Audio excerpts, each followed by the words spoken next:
तब तक हम एक नतीजे पे चर्चा कर लेते हैं। आईआरबी इंफ्रा एक इंफ्रास्ट्रक्चर कंपनी है, रोड प्रोजेक्ट्स चलाती है खास तौर पे ये, और टोटल इनके पास जो है काफ़ी सारी जो एसेट्स हैं 23,000 करोड़ की, और कई राज्यों में इनके कई सारे प्रोजेक्ट्स हैं। नतीजे काफ़ी बेहतर दिखे हुए हैं। अगर आप इनको देखें, रेवेन्यू इन्होंने जो Q1 में रखे हैं वो 1670 करोड़ है, जो फ्लैट से आप कह सकते हैं क्वार्टर ऑन क्वार्टर। लेकिन जो इनके YoY अब देखेंगे तो 55% की ग्रोथ उसमें देखने को मिली है। और प्रॉफिट भी इनका जो है एक्चुअली लॉस से प्रॉफिट में है, 30 करोड़ के नुकसान के सामने 72 करोड़ का प्रॉफिट है, जो कि 3.5 टाइम्स ऊपर गया है। तो नतीजे बेहतर दिख रहे हैं। और आगे की क्या रणनीति हो सकती है, क्योंकि अब सब जगह लगभग पूरे देश में अनलॉक है, तो टोल रोड से कैसे कलेक्शंस आ सकते हैं, इस पर बातचीत करने के लिए हमारे साथ कंपनी के CMD वीरेंद्र महस्कर जी हैं। वीरेंद्र जी नमस्कार। और अच्छे नतीजे आपने पेश किए हैं, और काफ़ी पिछले 1.5 साल बड़े मुश्किल भरे रहे हैं, खास तौर पे रोड कंपनीज के लिए, क्योंकि ट्रैफिक काफ़ी कम हुआ है। तो पहले तो ये बताइए, जो रिजल्ट आपने बढ़िया देने की कोशिश की है, कहाँ कहाँ से सबसे अच्छे ट्रिगर्स मिले आपको? नमस्कार। मेरे ख्याल से जो कोविड का वेव 2 था, उसका इम्पैक्ट जितना खराब होने की संभावना थी, मेरे ख्याल से उतना बुरा नतीजा नहीं निकला है। ये जरूर है कि अप्रैल और मई मंथ में टोल रेवेन्यूज 25-30% इम्पैक्टेड रहे, लेकिन 15 जून के लगभग से लॉकडाउन जैसे खत्म होता गया तो काफी अच्छी इम्प्रूवमेंट आई है, और उसी वजह से ये नतीजे हम दे पाए हैं। मेरे ख्याल से ये जो सेकेंड क्वार्टर है उसमें अगर ये पूरा अनलॉक सिचुएशन में चला तो नतीजे और भी अच्छे आएंगे। पिछला जो ईयर ऑन ईयर आप कंपेयर कर रहे थे वो तो पूरा ही लॉकडाउन क्वार्टर था, इसलिए मैं नहीं समझता कि वो एक बेटर कंपेरेबल है। अगर कंपनी के पिछले 10 साल के ट्रैक रिकॉर्ड को देखा जाए तो मुझे लगता है कि जैसे ट्रैफिक जो है वो मैं बहुत अच्छी तरह से कमबैक होता हुआ देख रहा हूँ। अगर मैं पिछले साल के लास्ट 6 मंथ्स को देखूं, अक्टूबर से लेके मार्च तक, तो हमने अच्छा वॉल्यूम ग्रोथ देखा था और रेजिलियंस काफी अच्छा था। तो मेरा मानना है कि अब जैसे ही लॉकडाउन खत्म हो रहा है तो वापस उसी टाइप का रेजिलियंस देखने को मिलेगा, और एक अच्छा वॉल्यूम ग्रोथ मैं अपेक्षित करके चल रहा हूँ। आज ये मुझे बोलते हुए खुशी है कि लगभग 50 टोल प्लाजास पे हम टोल कलेक्ट करते हैं, इसलिए एक अच्छा इकोनॉमिक इंडिकेटर हमको समझ में आता रहता है।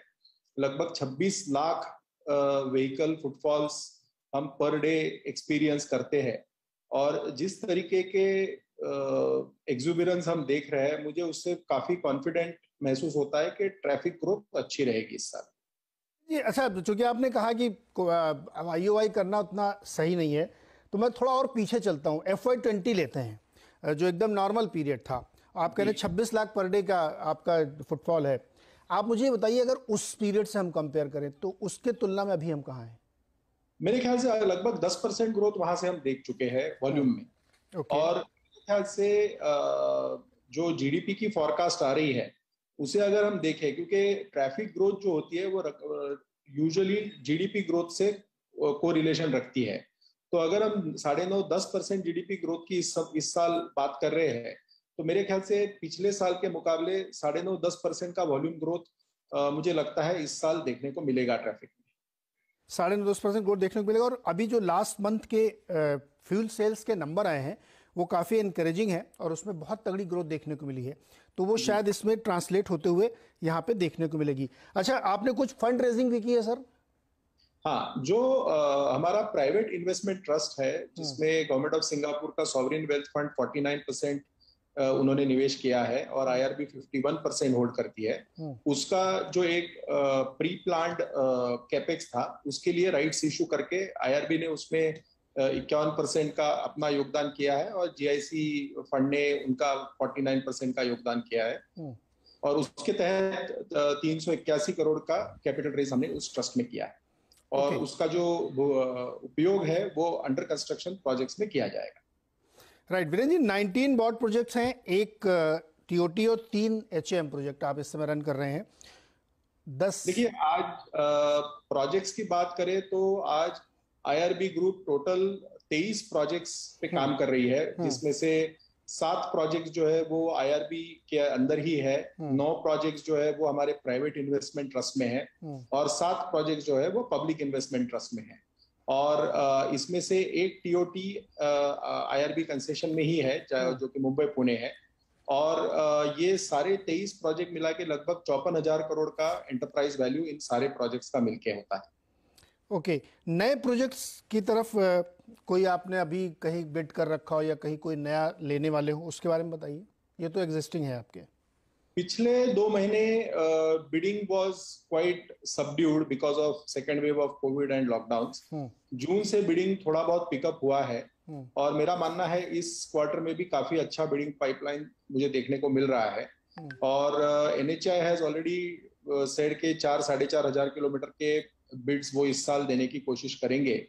तो बहुत प्रॉमिसिंग नंबर लगता है। उसमें 10-15% बीओटी में भी आएंगे, कुछ स्टेट प्रोजेक्ट्स भी बीओटी पे निकलेंगे, ऐसा मतलब दिख रहा है।